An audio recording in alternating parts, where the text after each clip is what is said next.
Je n'imaginais pas en 1996, lorsque j'ai ouvert la première consultation souffrance et travail à l'hôpital de Nanterre, d'abord qu'à l'heure où il y a des SDF tous les 10 mètres sur les trottoirs de Paris, l'ARS d'Île-de-France fermerait l'hôpital de Nanterre, qui est le plus grand centre d'accueil des gens sans domicile fixe.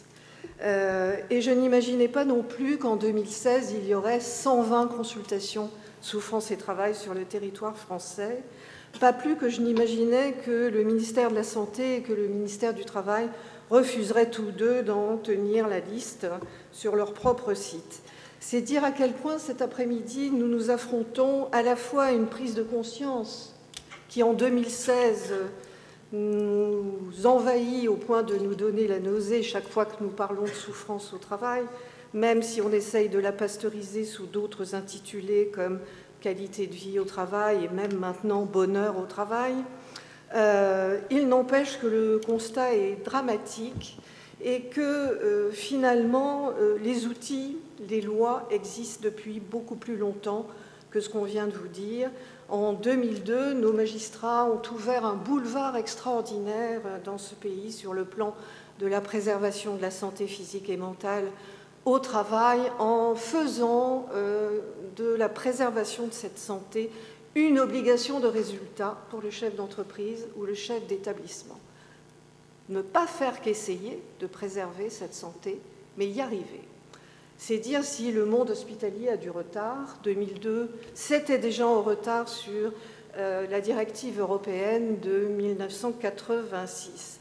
Nous avançons lentement dans ce pays, mais essentiellement, je pense, parce qu'il y a une construction de l'ignorance très à l'œuvre. Alors, je vais redevenir brièvement psychanalyste et vous rappeler que si le travail peut faire souffrir, c'est d'abord, essentiellement, parce qu'il est porteur de promesses extraordinaires. D'abord, promesse d'accomplissement de soi par la reconnaissance de nos savoir-faire, par les usagers, en l'occurrence les patients à l'hôpital, qui constituent ce qu'en psychodynamique du travail, Christophe Dejour appelle le jugement d'utilité. Se lever tous les matins pour être utile au monde, c'est quand même ce qui donne du sens à notre vie. Reconnaissance aussi de la bel ouvrage dont nous sommes capables, de ce jugement de beauté qui, lui, est énoncé par nos pairs, notre communauté d'appartenance, les médecins pour vous, les psychanalystes pour moi. Le travail, c'est aussi cette construction identitaire qui fait, pour avoir travaillé 30 ans en chirurgie, je connais bien ce milieu-là, car le petit garçon sadique qui aimait bien arracher les pattes des mouches et clouer des papillons vivants sur des plaques de liège peut devenir un très grand chirurgien à l'âge adulte en sublimant ses pulsions sadiques. C'est ce qui fait que chacun d'entre nous, ayant un montage pulsionnel, au lieu de devenir un psychopathe à l'âge adulte, peut devenir encore une fois quelqu'un d'utile au monde. On ne changera pas la centralité du travail et on ne fera pas du travail autre chose que cet extraordinaire pacificateur individuel et social. Il est irremplaçable et j'ai travaillé longtemps à Nanterre dans une banlieue où 3 générations de personnes n'avaient pas de travail et où les violences se déchaînaient. Le travail, c'est aussi bien sûr la promesse d'une émancipation sociale, la possibilité de gagner sa vie qui devient malheureusement au pied de la lettre, qui n'a plus rien à voir avec la métaphore, puisque 25% de nos jeunes n'ont pas de travail, 25% peuvent se loger ou se nourrir, mais pas les deux. Enfin, n'oublions pas cette promesse extraordinaire sur laquelle vous avez terminé votre intervention. Aller travailler, c'est sortir de chez soi pour aller travailler avec les autres, c'est apprendre la solidarité et le vivre ensemble. Et là encore, il est irremplaçable. Alors, je vais me permettre d'introduire une notion qui est totalement oubliée, qui est à mon avis au cœur de toute la difficulté. C'est que certes, le travail prescrit est donné par la fiche de poste, par le bureau des méthodes, par les procédures, et nous n'en manquons pas. Mais le travail réel, celui que nous nous coltinons tous les jours quand nous arrivons au travail, c'est ce qui se présente à nous, et c'est la façon dont nous allons y faire face en puisant dans nos ressources personnelles, individuelles, mais aussi collectives. Bref, le travail, le vrai, celui qu'aucun reporting ne peut analyser, C'est ce que les femmes et les hommes rajoutent à la tâche prescrite pour que le travail se fasse tous les jours. Et Dieu sait que dans les hôpitaux, actuellement en 2016, il faut s'écarteler à l'infini pour arriver à ce que le travail du soin ressemble encore à quelque chose. Alors, si l'on veut commencer par poser des pierres pour soigner un peu la souffrance des soignants, eh bien, essayons de nous rappeler qu'il faut reconnaître le travail, mais le travail réel, celui qui s'accomplit dans la plus totale invisibilité, puisqu'il est inestimable, invisible et non calculé. En tout cas, cette reconnaissance du travail, ce « waouh, aujourd'hui, on n'avait pas assez de salles de consultation, on avait trop de patients, les logiciels ont bugué, mais bravo ! En cette fin de journée, vous êtes tous épuisés, on a fait un travail formidable grâce à vous tous. » Ça ne coûte pas 1 centime d'euro d'investissement, mais vous repartez certes fatigués, certes les jambes lourdes, mais le cœur léger d'avoir été utile au monde et que ça se soit vu. Alors, la qualité de vie au travail, c'est quoi? Dans un monde où désormais la grammaire financière a rendu le travail réel illisible. L'entreprise, qu'elle soit privée ou publique, évalue désormais votre activité à partir des outils de la grammaire financière internationale, des chiffres, des algorithmes, des contrôles de gestion, des reportings. Et là, le travail humain, avec sa sensorialité, ses muscles, ses efforts cognitifs, son endurance, son honneur, sa conscience professionnelle, son intelligence du corps, tout cela va disparaître au profit du quantitatif, rythme, temps, cadence, flux, tendu si possible. Pas de stock, 0 délai, 0 mouvement inutile, 0 surproduction.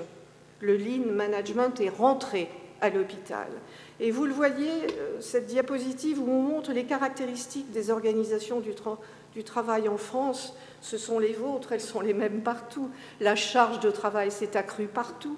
Partout, le travail qui devrait être évalué en équipe l'est de manière individuelle. Partout, c'est le pilotage par l'aval, c'est-à-dire qu'on vous laisse vous débrouiller au bout de la chaîne avec la demande du client et de l'usager. Partout, le management ne manage plus le travail, mais les objectifs à atteindre. Partout, on abandonne les critères de qualité du métier, ce qu'on appelle en psychodynamique du travail les règles de métier, au profit de certifications qui n'ont pas empêché AZF, très certifié, d'exploser. Bien sûr, partout, on impose des procédures, des communications, des qualités totales, l'informatisation, des réorganisations permanentes qui empêchent celui qui travaille de stabiliser ses compétences et ses savoir-faire et qui empêchent surtout de créer de véritables collectifs. Et puis, partout, c'est un sentiment général de travailler en mode dégradé. Alors, un travail de prévention ne peut être efficace que s'il prend en compte la dimension identitaire du travail. Reconstruire une qualité de vie au travail implique très simplement de favoriser simplement des équipes de travail soudées autour de l'exécution d'un travail de qualité dans lequel chacun puisse se reconnaître. L'efficacité du travail de prévention dépend du mode de management et de l'organisation du travail choisi. Vous le savez bien mieux que moi, les patients traités par le chirurgien sont devenus un nombre d'actes, le temps passé par acte, la performance de l'opérateur par rapport aux autres. Le travail du chercheur, pour moi, à l'université, est devenu le nombre d'articles écrits par an, pas le sujet de l'article en question. Vous savez aussi qu'à l'hôpital, avec la tarification à l'acte, il n'y a plus que des soins ciblés et rentables, et que cela est très mal vécu par les soignants, comme légèrement décaler la mort d'un patient pour encaisser une nuit supplémentaire d'hospitalisation, sans oublier l'intensification des soins affectant le sens du rapport au travail et bien évidemment générant la plaie actuelle dans le monde du travail, c'est-à-dire les souffrances éthiques dans l'exécution du travail. Alors, on a un petit peu passé en revue les pathologies, au-delà du stress, du harcèlement et du burn-out. Nous, cliniciens du travail, les avons classés sur 3 versants. Les décompensations psychiques, avec bien sûr au tout début stress, anxiété, désengagement du travail, troubles cognitifs, car je vous rappelle que s'il s'agit de préserver votre santé physique et mentale en termes de résultats, cela veut dire qu'il faut empêcher le risque d'advenir et ne pas attendre la prévention tertiaire que les gens soient tombés à terre et les soigner à ce moment-là. Il faut empêcher les pathologies d'advenir, sans oublier ces états de stress aigu que les médecins conseils de la sécurité sociale, au décours d'une lettre réseau envoyée partout, demandent à classer en accident du travail, afin que quand même ces crises psychiques, ces pétages de plomb, pour appeler cela plus simplement, soient rapatriés du côté de l'organisation du travail. Je n'oublie pas cet épuisement professionnel, ni les stress post-traumatiques en situation de harcèlement, ni les suicides, 112 suicides de médecins généralistes depuis le début de l'année. Les décompensations violentes, en fait, arracher la chemise du DRH d'Air France, pour nous, c'est une décompensation violente. La violence contre l'usager, les infirmières qui se tapent dessus dans un service d'urgence, l'infirmière qui bascule son plateau de pansement parce qu'elle n'en peut plus, les séquestrations de DRH et surtout la radicalisation des comportements managériaux font partie de pathologies en train malheureusement de se répandre, sans oublier les décompensations somatiques, car on a beaucoup parlé du psychisme en oubliant ses conséquences sur le corps, les TMS, auxquels nous nous affrontons tous. Je vous rappelle que Science a publié un article sur la présence chez les femmes cadres de 40% d'infarctus du myocarde et d'AVC. Le karoshi est très étudié au Japon et aux États-Unis par des cardiologues. Chez nous, on continue à évoquer chez la femme l'impact des processus hormonaux en oubliant qu'elle assume 2 journées de travail, celle au travail et celle chez elle, sans oublier aussi les syndromes métaboliques. Toutes ces données sont en ligne sur le site souffranceettravail.com qui a été créé par des magistrats, des avocats, des psychiatres, des médecins du travail, des psychologues, pas simplement pour mettre en ligne la liste des consultations, mais aussi pour donner en temps réel les publications scientifiques sur la question du travail. Alors, l'organisation du travail, vous l'avez compris, c'est elle le paradigme qu'il faut arriver à faire bouger. C'est elle qui est un déterminant majeur de ces fameux risques psychosociaux. En tout cas, c'est ce qui est confirmé par les enquêtes épidémiologiques. Et je me souviens de l'époque où le docteur Légeron disait « Vous êtes bien gentil avec votre souffrance au travail, mais il faudrait quand même des indicateurs chiffrés ».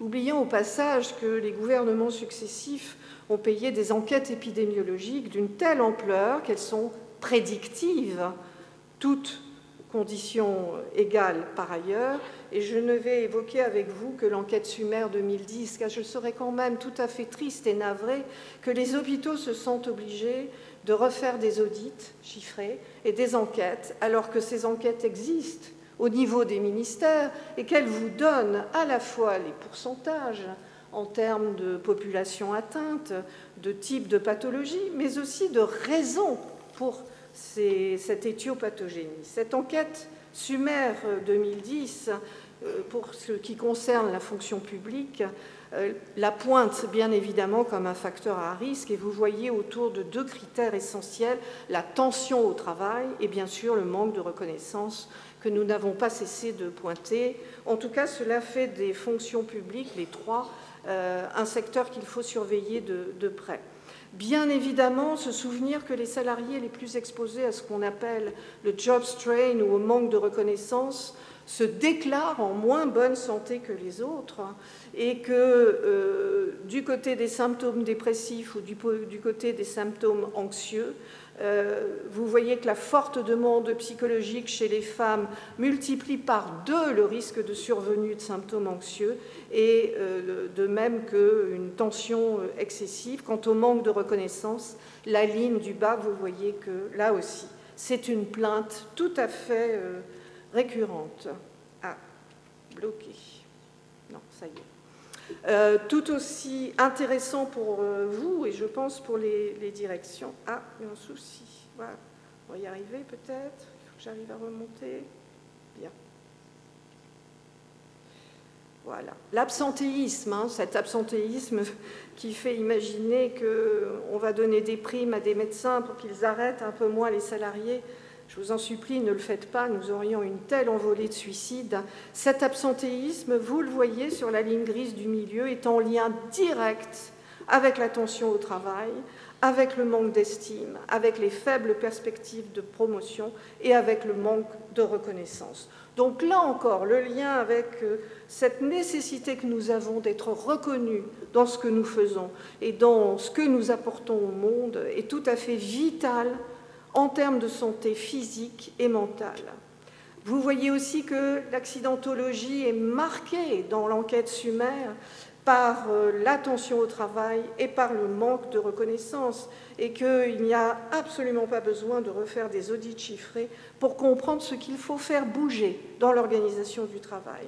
Du côté du harcèlement moral, puisque cela s'appelle ainsi dans notre code du travail, dans notre code pénal, mais qui se formalise autour de la notion de comportement hostile, vous en avez 3 catégories. Les atteintes dégradantes, quand elles s'entendent que vous êtes un peu cinglé, qu'on vous dit des choses obscènes ou qu'on vous fait des propositions à caractère sexuel de façon insistante. À ce propos, j'insiste sur le fait que depuis 2012, la nouvelle loi sur le harcèlement sexuel inclut le sexisme ordinaire et qu'il y aurait de sacrés progrès à faire à l'hôpital sur la prise de conscience de cette situation, que le déni de reconnaissance au travail, les critiques injustes, les tâches inutiles ou dégradantes, le sabotage du travail, que les comportements méprisants, on vous ignore, on fait comme si vous n'étiez pas là, on vous empêche de vous exprimer, on vous ridiculise en public, que bref, ces 3 comportements hostiles sont présents chez 22% de salariés, encore une fois, au niveau national. Et que là encore, les agents à statut et les fonctionnaires sont parmi les plus touchés.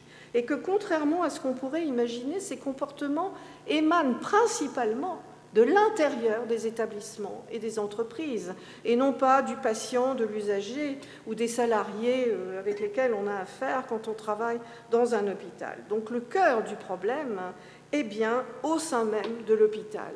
Des comportements plus souvent signalés, mais autant pour les hommes que pour les femmes, et là je rejoins les diapositives de Max André sur la terrible aggravation entre l'enquête Sumer de 2003 et celle de 2010, vous voyez que tout s'est aggravé. Les comportements hostiles, le déni de reconnaissance, les comportements méprisants et les atteintes dégradantes. Alors, le lien fort avec les caractéristiques de l'organisation du travail, qu'est-ce qu'il pointe de manière chiffrée et donc incontournable? Et ces diapositives, je vous les donne parce que c'est important vis-à-vis des directions d'hôpitaux qui vous imposent une tarification à l'acte, des objectifs à atteindre, des économies au détriment de la qualité des soins, de leur montrer que ce qui rend malade en termes de risques psychosociaux, c'est de ne pas pouvoir faire correctement son travail. Beaucoup moins important, les caractéristiques du temps de travail, le rythme de travail, l'autonomie et les marges d'initiative. Vous voyez que ne pas avoir la formation, ne pas avoir les moyens matériels adaptés suffisants, ne pas pouvoir coopérer dans une équipe, ne pas avoir le nombre de collègues ou de collaborateurs suffisant, ne pas avoir d'informations claires, c'est de cela que se plaignent ceux qui travaillent à l'hôpital. Alors, sur l'absentéisme, quel lien entre tout ceci et les absences? Vous voyez quelle est la norme en vert au niveau national? Eh bien, les gens qui subissent des comportements hostiles s'arrêtent beaucoup plus que la moyenne nationale. Les atteintes dégradantes, encore plus. Le déni de reconnaissance et les comportements méprisants. Regardez ce que ça coûte à la société, cette dérégulation éthique des relations interpersonnelles au travail. Quant aux accidents, regardez en quoi, finalement, mépriser quelqu'un, abîmer son travail, peut le mettre en situation d'avoir un accident du travail dans la suite de cet incident. Alors, je vais revenir sur ce nouvel environnement jurisprudentiel, l'article L4121, qui date de 2002, ou l'article 11, pour vous, fonction publique. Le chef d'entreprise prend les mesures nécessaires pour assurer la sécurité, protéger la santé physique et mentale des travailleurs, évaluer les risques en termes de résultats, plus seulement de moyens.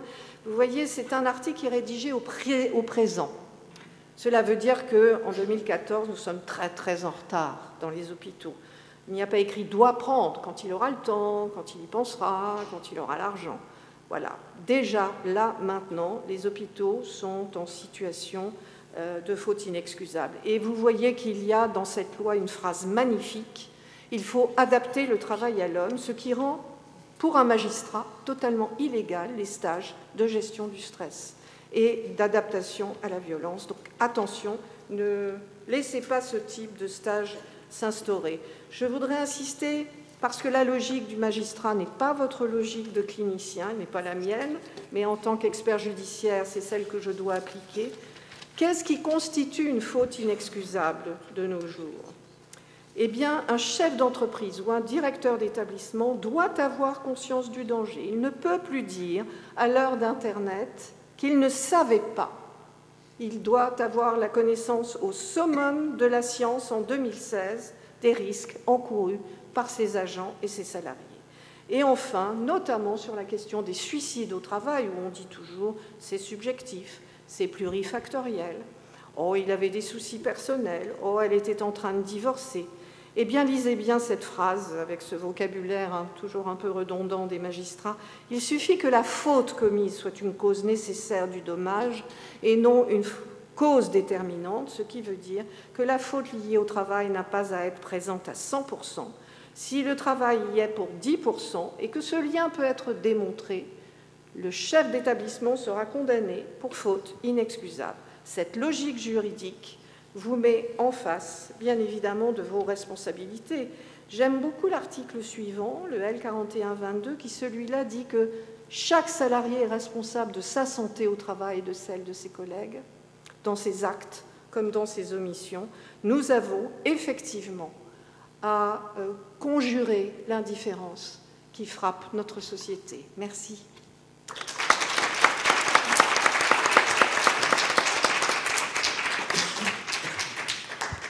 Quand je vous écoute, j'espère qu'on ne sortira quand même pas tous désespérés, parce que c'est vrai que je crains qu'on ne trouve pas encore la baguette magique pour régler tous les problèmes en fait, de contraintes des déficits sociaux et des contraintes de démographie médicale. Donc je pense qu'il faut qu'on agisse aussi en fait, vraiment sur la prévention et la gestion et très attentif à tout cela, parce que malgré tout, ce contexte existe et il faut vivre avec. Donc ce qu'on essayait de faire, en tous les cas au sein de la commission régionale paritaire, et pour reprendre le lien avec ce qu'a exposé Daniel Toupillet, c'est justement essayer de développer dans les établissements une culture, ça c'est notre souci, effectivement, que ça puisse être bien géré en proximité et voir au niveau régional en fait, ce qui pouvait être proposé un peu en relais aussi. Et je laisse la parole donc à deux membres de la commission régionale paritaire, Nicole Smolski, praticien hospitalier, et Hubert Meunier, directeur du Vinatier. Alors donc, pour présenter la commission régionale paritaire, c'est une commission paritaire donc, qui est mixte entre médecins hospitaliers, syndicalistes et direction d'hôpital, Fédération hospitalière de France, et l'ARS. On a un peu mis du mal à démarrer, on a mis un peu de temps, mais on n'est pas les pires, parce que certaines régions ne se sont encore jamais réunies, ce qui en soi est dramatique, y compris celle d'Auvergne, avec laquelle on vient de fusionner. On a un peu hésité un petit peu sur les choses à faire et dans les attributions, c'est-à-dire dans la réglementation des CRP, le 7 et le 8 nous ont paru intéressants, avec d'autres choses bien sûr, mais c'est ce pourquoi on est là. La CRP est consultée par le DGARS sur l'élaboration et la diffusion de bonnes pratiques relatives à la santé au travail et à la prévention des risques professionnels, notamment les risques psychosociaux. Et le suivi des praticiens, la CRP peut se voir confier à la demande du CNG ou de l'ARS une action de conciliation ou de gestion des praticiens ou de prévention des conflits. Alors, on a décidé de se saisir de cette problématique, qui était une problématique importante, notamment pour nous syndicalistes, qui croulons sous les demandes d'aide. Alors là, bon, j'ai une étiquette nationale, ce n'est pas forcément des demandes régionales, mais on a tous là, tous les syndicalistes qui sommes là, une dizaine de collègues qu'on aide dans des situations qui sont dramatiques. Donc on a pensé que c'était stratégiquement important que la CRP Rhône-Alpes et maintenant Auvergne-Rhône-Alpes se saisissent de ça. Donc on a décidé d'abord de shunter la période de diagnostic, puisque 2 CRP avaient fait le diagnostic avec des enquêtes sur l'ensemble des PH. C'est la Bretagne et Bourgogne, je crois. Et les deux résultats étaient pareils. Donc, une enquête qui a été diffusée à tous les PH. Max l'a dit, il y a 40% des médecins qui se déclarent et qui sont mesurés être en burn-out. Donc, on s'est dit que ce n'était pas la peine de refaire le travail, on allait retomber sur les mêmes chiffres, mais qu'au contraire, il fallait peut-être plutôt qu'on se dirige vers une solution. Donc, on a décidé de créer une cellule de médiation, de conciliation et de prévention des conflits graves. Alors, vous avez à l'entrée, je pense que vous avez tous pris la brochure, là, donc c'est le premier jour où ça sort, donc voilà, vous pouvez les ramener dans vos établissements, etc. Et on va voir ensemble comment est-ce qu'on a conçu cette cellule et comment est-ce qu'on va la faire fonctionner. Alors, comment cette cellule va fonctionner?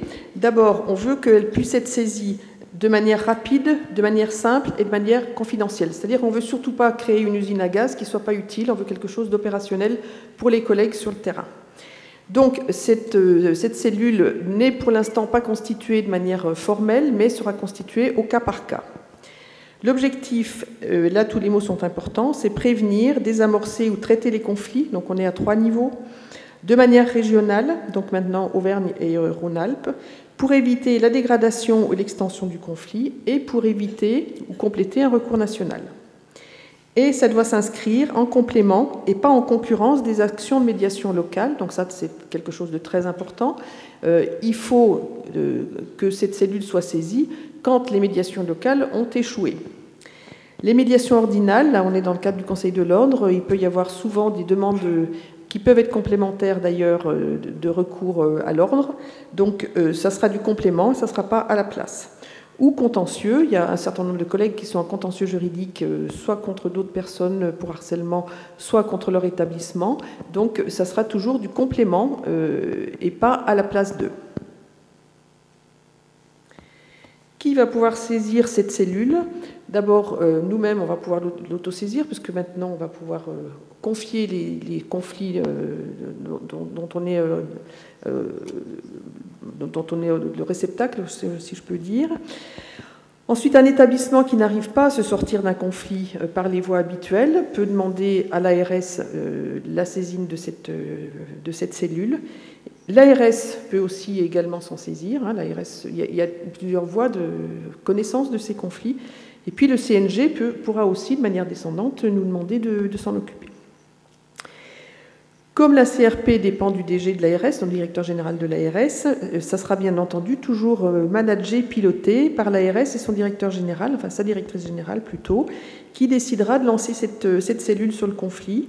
Donc là, ça remontera au DGARS. Ensuite, le DGARS va dire bon, bah, allez, il faut y aller, il faut qu'on crée la cellule. Et le bureau de la CRP, parce que la CRP a un côté un peu lourd, on est nombreux et on se réunit 3 ou 4 fois par an. Il y aura une espèce un bureau qui sera qui d'ailleurs a travaillé pour organiser cette réunion, un peu plus facile à amorcer. Donc le bureau de la CRP va analyser la demande du conflit et va organiser, constituer la cellule de médiation à partir des caractéristiques propres du conflit. 2 cas particuliers, si c'est un conflit qui concerne un hospitalo-universitaire, on sort du cadre hospitalier pur, donc il faudra informer l'université. Mais on ne pouvait pas exclure les HU du conflit, parce que d'abord, des fois, il y a des conflits entre un PH et un hospitalo-universitaire, donc c'était un problème. Et puis, ils peuvent eux aussi être demandeurs, mais la faculté sera forcément prévenue. Et puis les internes, alors on a longuement discuté de ça. Donc d'abord, il peut y avoir là aussi des conflits entre des médecins, des PH et des internes, donc on ne pouvait pas les exclure. Donc ce qu'on a décidé, c'est que les représentants des internes seraient sollicités, donc, en sachant que les représentants des internes siègent à la CRP.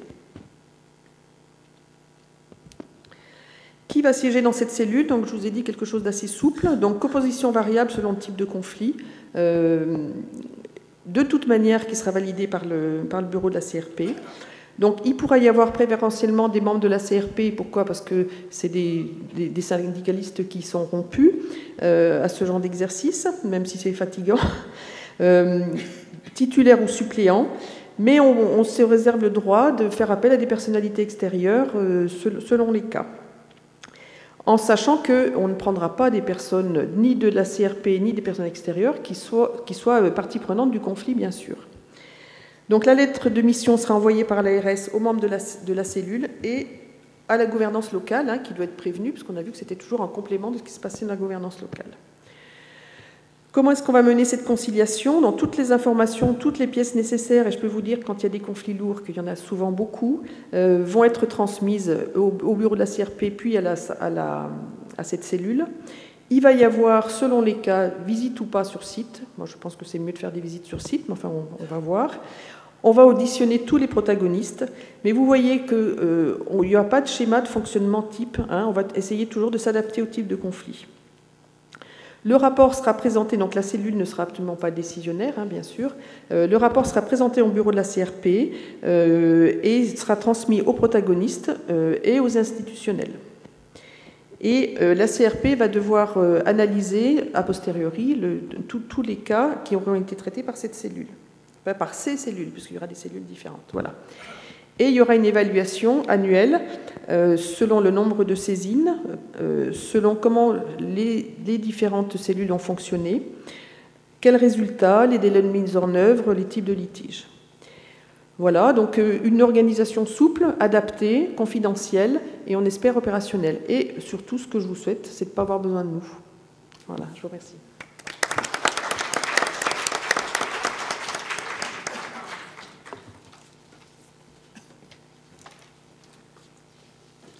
Bonjour. Je vais vous donner, moi, le point de vue d'un directeur d'hôpital. Je ne prétends pas les représenter tous, même si je siège à la CRP avec un mandat de la Fédération hospitalière de France, par rapport à cette commission de conciliation.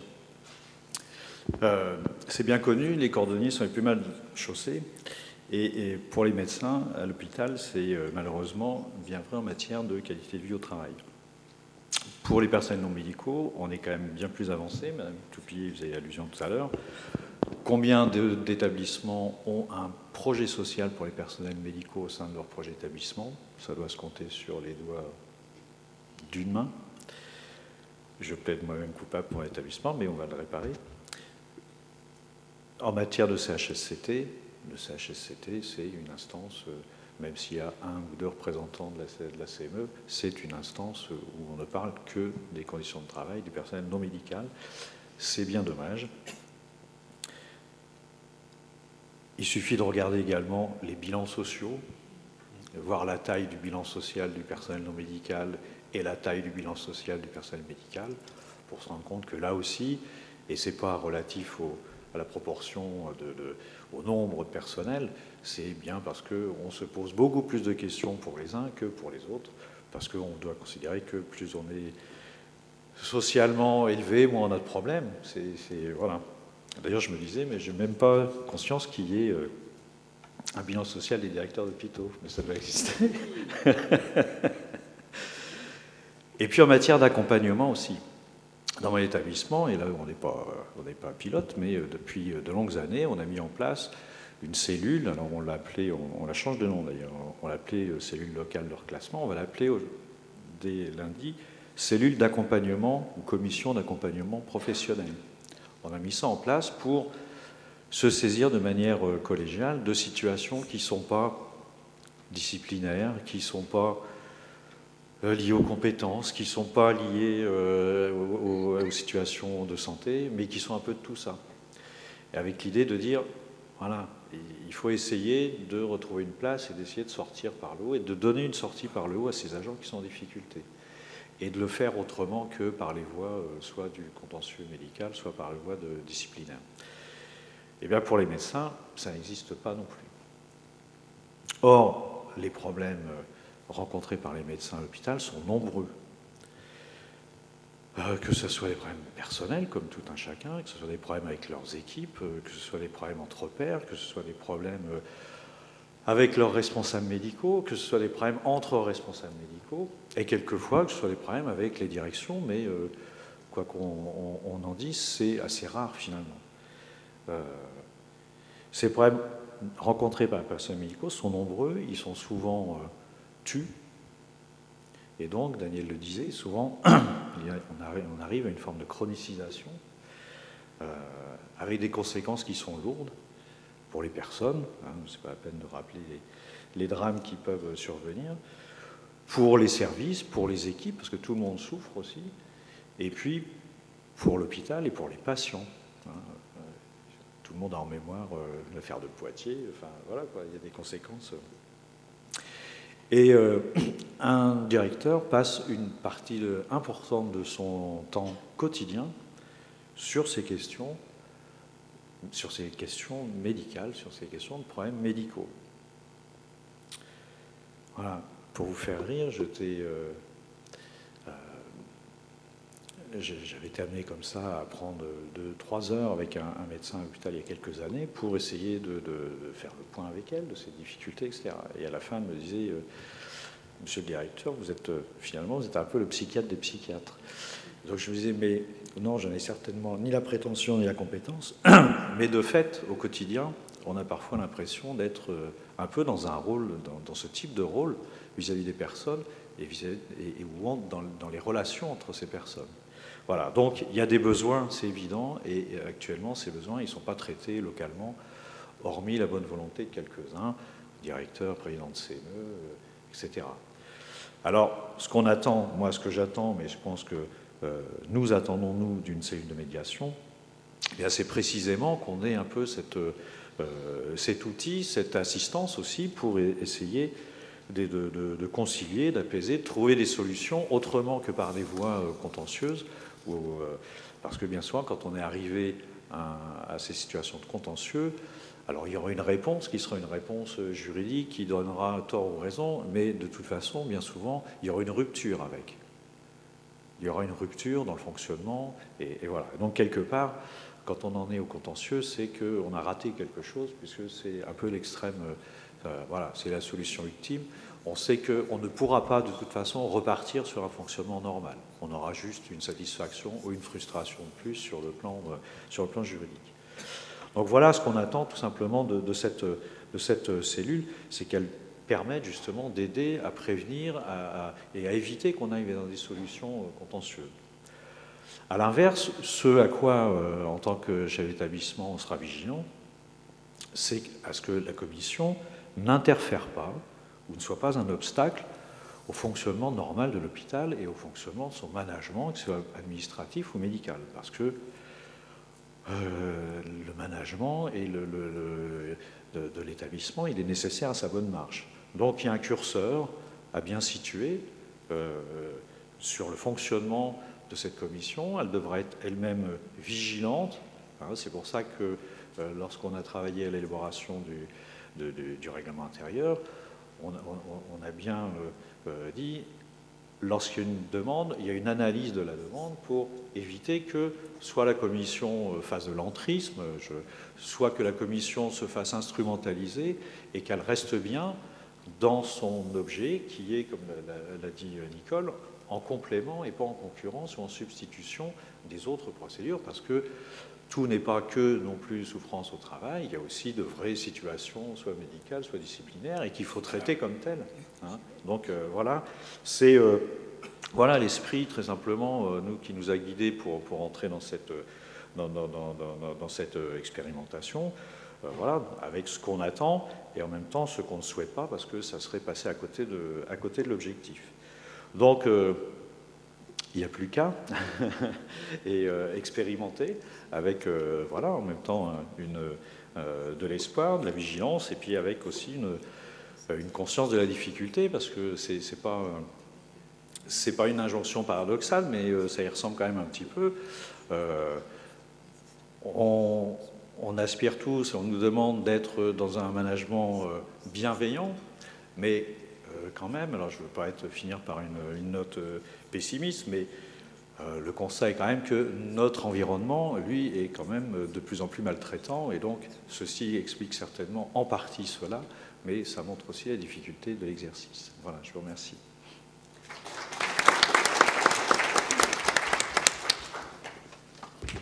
Merci pour toutes ces interventions. Je vous propose quelques instants de questions. Vous proposez des réactions à l'issue de ces interventions.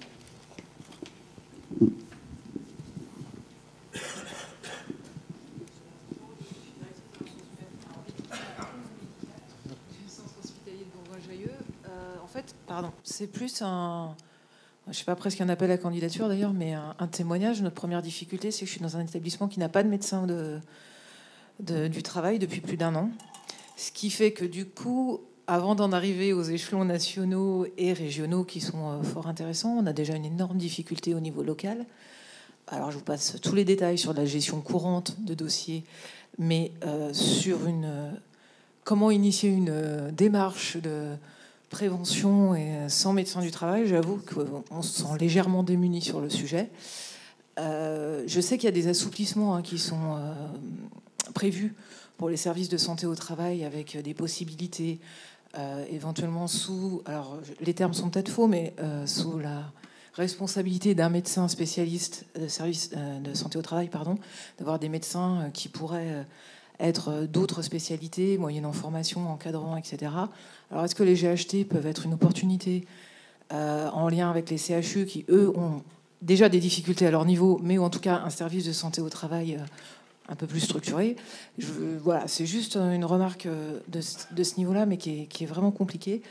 Une autre juste sur le rôle des CHSCT. Tant que la composition est définie comme celle-ci, on pourra, à mon avis, absolument pas envisager de parler de conditions de travail de personnels médicaux, ne serait-ce que parce que nos interlocuteurs ne s'en soucient absolument pas et ne se sentent pas investis en tant qu'organisation syndicale élue des personnels non médicaux par les problématiques des praticiens hospitaliers. Voilà, c'était plus des remarques. Et je prends les CV de médecins au travail s'il y en a.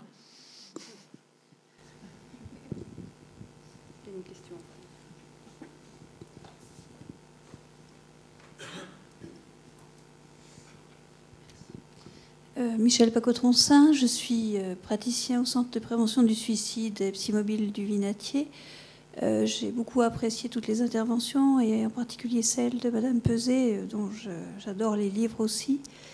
Alors c'est vrai que oui, le travail par les maltraitances qu'on peut y voir peut entraîner des personnes vers le suicide, mais en réalité c'est quand les choses se passent bien un des principaux facteurs de protection contre le suicide. Et puis, je voulais dire, par contre, que je fais aussi partie du réseau ASRA comme personne ressource de seconde ligne, et que donc, dans ce cadre-là, je reçois un certain nombre de médecins hospitaliers, et en effet, ça peut être extrêmement compliqué à gérer pour eux quand ils sont l'objet de harcèlement de la part de supérieurs. Et alors, il me semble qu'il y a quelque chose peut-être à... Je ne sais pas s'il faut inventer quelque chose, en tout cas une vigilance particulière. C'est beaucoup pour Madame Toupilly que je parle là, parce que c'est pour les praticiens de la première année, quand ils sont en période probatoire. Alors là, vraiment, c'est très compliqué d'arriver à les convaincre d'avoir l'arrêt de travail qui est nécessaire à leur état de santé, pour vraiment se protéger, pour corriger un état dépressif, parce qu'ils sont dans une crainte énorme de mettre en péril le terme de leur année probatoire. Et il me semble que ces jeunes praticiens-là sont encore beaucoup plus fragiles que les autres. Donc si on pouvait imaginer quelque chose qui permet de les protéger, je ne sais pas si c'est faisable, mais en tout cas, ma foi, on est là pour en parler. Merci.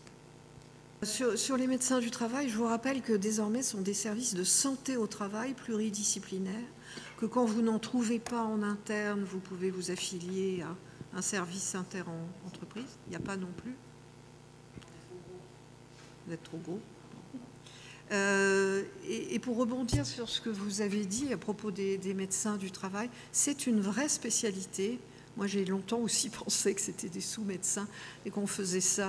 Et oui, avant de rentrer dans le domaine de la souffrance au travail, j'étais en chirurgie de la main et tristement, comme tout le monde, je promenais ce stéréotype. Or, il se trouve que c'est une spécialité à part entière, pointue, et que imaginer qu'on va remplacer les médecins du travail et leurs extrêmes compétences sur les toxiques notamment, et la plupart des risques par d'autres médecins qui n'y connaissent rien, c'est d'une certaine manière participer à la construction de l'ignorance qui est déjà en cours. Vous avez des entretiens infirmiers qui sont possibles et qui peuvent être mis en place avec un service de santé inter-entreprise. Et puis vous avez des psychologues du travail qui, eux, sont à embaucher et qui peuvent représenter un premier point de détection. Et puis vous avez, je vous le rappelle, 50 services de pathologie professionnelle, dont chaque CHU, avec toutes les grandes spécialités représentées, et on ne le sait pas suffisamment. Ça fait quand même une couverture importante sur tout le territoire, et il faut s'en servir. Les adresses sont en ligne sur le site aussi. Donc ça représente voilà, un maillage de terrain qui est quand même précieux en attendant qu'on arrive à trouver des médecins du travail. Merci beaucoup. Sur ce plan médecin du travail, je voulais apporter quelques précisions, puisque j'étais avant-hier avec le DRH de la PHP. Vous avez vu qu'il est quand même, lui, il a quand même des services agréés plus à proximité. Et lui-même éprouvait ses difficultés avec des stratégies institutionnelles qui sont apportées. On a été sollicité d'ailleurs par quelques établissements sur cette problématique. Donc vous savez que dans la dominante aujourd'hui de la réalité hospitalière, nous avons un contingent de praticiens hospitaliers, quelques hospitalo-universitaires. Mais pour les raisons historiques que nous venons de rappeler, finalement, le champ de la médecine du travail n'a pas été très investi au travers de la création de postes de praticiens hospitaliers. Et je vous remercie d'abonder dans l'expression que je donnais de la place et du rôle très important que doit revêtir dans les stratégies d'équilibre de santé et de sécurité au travail pour tous, le rôle majeur du médecin du travail. Donc vous avez effectivement des services agréés pour autant qu'on en trouve. Des fois, quand on les taille trop gros ou trop petits, eh bien, ils n'ont pas suffisamment de ressources ou ils ne sont pas intéressés parce que là, des fois, les établissements sont trop petits. C'est le cas d'ailleurs dans les médico-sociaux, c'est le cas dans quelques petits centres hospitaliers où ils ont la même difficulté que vous. Vous, c'est votre taille, votre grande taille qui est un handicap. Alors, nous avons également, je le précise, dans le dispositif de recherche d'affectation dont je parlais, nous avons quelques praticiens qui ont choisi des reconversions sur santé publique, mais également médecine du travail. Nous en avons plusieurs qui sont en reconversion aujourd'hui. Et nous sommes preneurs donc d'avoir des établissements qui potentiellement pourraient faire des offres, puisque à la sortie du dispositif recherche d'affectation, nous avons donc justement, et je vois Dominique Bertrand qui peut s'exprimer également, le professeur Dominique Bertrand qui suit les programmes de reconversion au sein du CNG, nous avons des demandes, nous en avons de plus en plus pour des raisons justement de conquête sociale et puis une part entière finalement de ces praticiens qui sont aujourd'hui reconnus. Nous avons des praticiens qui sont dans des dispositifs où ils refont l'internat de médecine du travail, des praticiens titulaires qui ont été dans des spécialités, soit qui pour des raisons médicales ne peuvent plus exercer l'art médical chirurgical qui était le leur, accident de vie, qui les contraint à des reconversions. Nous en avons plusieurs qui ont été très passionnés. Je vais peut-être laisser Dominique Bertrand dire quelques mots sur le sujet parce qu'il a suivi plusieurs d'entre eux et au bout des 2 ans, ils sont qualifiés et nous avons donc à leur trouver et à leur proposer des postes. On sait qu'il y en a beaucoup, mais finalement, il n'y a pas beaucoup de postes de praticiens hospitaliers sur lesquels on peut éventuellement les repositionner. Donc nous avons encouragé aussi alors il y a 2 univers, dans 15% des cas, nous avons des médecins contractuels sur la base des dispositions ministérielles qui ont cours, qui est d'ailleurs un statut qui a été revu et qui est aujourd'hui correct, mais nous avons aussi certains qui sont des praticiens qui aimeraient bien investir, pour les raisons que l'on vient d'exposer tout à l'heure, plutôt dans une carrière de praticien hospitalier au service de l'hôpital ou de la fonction publique hospitalière. Ça, c'est le premier point de réponse. Peut-être, Dominique, tu vas apporter quelques précisions, parce que c'est un champ important. Alors, juste un point, Daniel, c'est le fait, effectivement, dans la recherche d'affectation, on a eu quelques reconversions parfaitement réussies, sur 2 éléments en tout cas, vers la médecine du travail, des gens qui étaient en épuisement professionnel ou qui avaient rencontré des difficultés dans leur vie. Tous ceux qui ont été vers la médecine du travail, tous ont dit que c'était un métier à part, c'est ce que vous avez dit tous les deux, et qui était vraiment très valorisant. Donc ça veut dire pour des gens qui étaient chirurgiens ou qui avaient eu des carrières cliniques de grande importance. Ça, c'est le premier point. Ça veut dire que quand quelqu'un n'arrive plus à faire son métier de façon... qu'il estime qu'il ne peut plus le faire de façon consciencieuse ou avec des problèmes qui sont dus à l'environnement, c'est une des voies. Le deuxième point que vient de dire Daniel, c'est que dans le fond, de temps en temps, certains voudraient bien continuer à exercer à l'hôpital. Donc c'est un point important aussi. C'est une proposition puisqu'ils sont souvent PH à un échelon important. Certains veulent en même temps quitter le milieu hospitalier pour des raisons qui sont environnementales. Tout est possible, mais c'est un métier qui vaut la peine, qui est utile. Et toutes les personnes que nous avons sous l'égide de Daniel repositionnées en médecine du travail, tous ont été heureux. Alors c'est un point en même temps qui est très positif. Voilà, nous faisons des évaluations à distance et donc ce sont des reconversions que nous recommandons parfois et qui sont des reconversions choisies. Mais nous en avons de plus en plus. Donc je voulais quand même apporter cet éclairage très important qui permet d'aller pour les médecins du travail qui sont en exercice à la conquête finalement de cet espace et de cette reconnaissance aussi. Si vous voulez un médecin du travail, il faut aussi lui proposer un vrai service pluridisciplinaire, hein, avec une infirmière, un psychologue du travail. Hein, ouais. Si je peux ajouter quelque chose, je crois qu'on est vraiment là dans une problématique de changement de culture. Il me semble que si on prenait l'exemple de la checklist, quand quelqu'un arrive dans un service, qu'il soit externe, qu'il soit interne, qu'il soit chef de clinique, PH, quel que soit son statut de PH, il devrait être reçu par les responsables du service pour savoir l'état des ressources disponibles, que ce soit en santé au travail, que ce soit en personne référente pour tel ou tel domaine. Je pense au harcèlement, par exemple. Si vous ne dites pas à quelqu'un qui arrive dans un service, dans le service, ta parole sera reçue si un jour il y a quelque chose qui ne te plaît pas et qui te fait penser que tu es harcelé. Voilà telle ressource que tu peux aller consulter en ligne, etc. Si on ne fait pas tout ce travail-là, je crois que ça rendra les choses vaines. Tout ce qu'on risque de faire risque de ne pas être utilisé. C'est un changement de culture.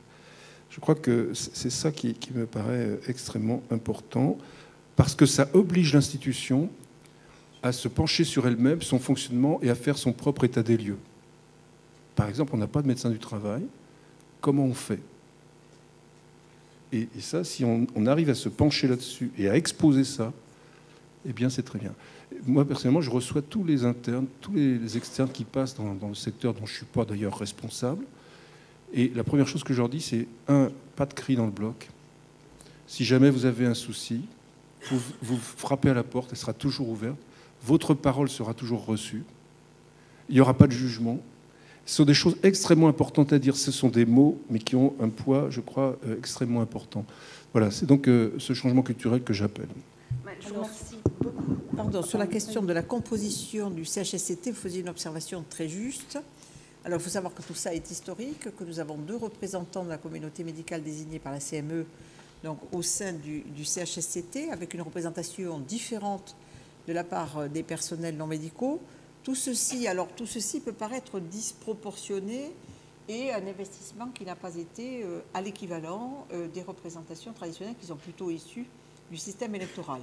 Il faut savoir que lorsque l'on regarde la représentation de la fonction publique hospitalière et que nous regardons la part qu'occupent les médecins et les non-médecins, on est à 11% de personnels médicaux, toutes catégories confondues, et que la proportion des deux a été faite de manière nationale et de manière identique et homogène d'un établissement à l'autre, quelle que soit sa taille, ce qui peut expliquer effectivement cette dissymétrie à la fois dans la désignation, les uns sont désignés, les autres sont élus, et qui a posé problème d'ailleurs dans les débats que nous avons eus, dans les protocoles d'accord de janvier 2012, c'est un des points, et dans le travail que nous avons fait également sur le pacte de confiance et le dialogue social, c'est l'un des débats qui a diviser un petit peu les différentes communautés avec lesquelles nous étions sur la place que l'on doit accorder au CHSCT dans la prise en charge des personnels médicaux. Je ne sais pas si vous voulez intervenir. Oui, je voudrais renforcer ça, c'est-à-dire que nous, notre organisation était très demandeuse depuis le pacte de confiance que les médecins aient un accès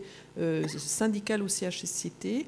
On a rencontré 2 oppositions absolument farouches. D'abord, les syndicats de la fonction publique hospitalière qui considèrent qu'ils sont là pour nous représenter et que nous, syndicats de médecins, nous n'avions aucune légitimité à les représenter. La deuxième, c'est grosso modo les conférences des présidents de CME qui considèrent que les CME sont là pour représenter les médecins et que le fait d'avoir deux représentants au sein des CHSCT, c'était suffisant. On a eu beau leur dire que c'était historique et que jamais ces médecins qui étaient désignés par la CME n'étaient là pour défendre les collègues ou pour parler de conditions de travail, mais plutôt pour représenter la CME. Et d'ailleurs, ils sont très souvent absents. Ils vont très souvent pas au CHSCT. On a eu une opposition formelle et farouche et on n'a pas évolué là-dessus et je pense qu'on n'avancera pas. Par contre, nous, ce qu'on voudrait, on est très inquiets des GHT, de tout ce qui va être ressources humaines au sein des GHT, de recomposition, ce que nous, on appelle potentiellement les médecins nomades qui vont être plus ou moins obligés d'aller à droite et à gauche pour leur exercice. Donc nous, on demande un petit peu en miroir de ce CHSCT pour lequel on a échoué, que dans le prochain décret sur les GHT qui va sortir, figure la notion d'une cellule de gestion des ressources humaines médicales au sein du GHT, pour qu'on puisse aborder ces problèmes de manière transversale sur les hôpitaux et que dans ces cellules figurent les représentants syndicaux. Je voudrais insister sur... Je pense que, oui. Un dernier point, puis je pense qu'on va terminer sur la deuxième table ronde. Oui. Juste pour vous dire, par rapport aux jeunes de première année qui sont en voie de titularisation et qui sont dans ce qu'on appelle en sociologie un levier de soumission, que se mettent en place partout dans toutes les entreprises, parce que les acteurs officiels prévus par le Code du travail ne sont pas toujours efficaces, ce qu'on appelle des primo-écoutants, et que nous mettons en place des formations spécifiques, ces primo-écoutants, qui sont des salariés de terrain, des managers à tous les postes, sont formés non pas pour prendre en charge, mais pour orienter vers les bons acteurs, et que c'est aussi ce maillage de terrain qui est, à mon avis, la bonne piste à suivre, étant donné qu'ailleurs, on risque beaucoup l'usine à gaz. Et puis peut-être avant que la table ronde suivante ne revienne, je vais répondre à Madame pour les jeunes praticiens. C'est une attention particulière, que vous avez raison, que nous apportons à ceux qui sont en période probatoire. Probablement que nous aurons à creuser le sujet. Ça interpelle les commissions statutaires nationales.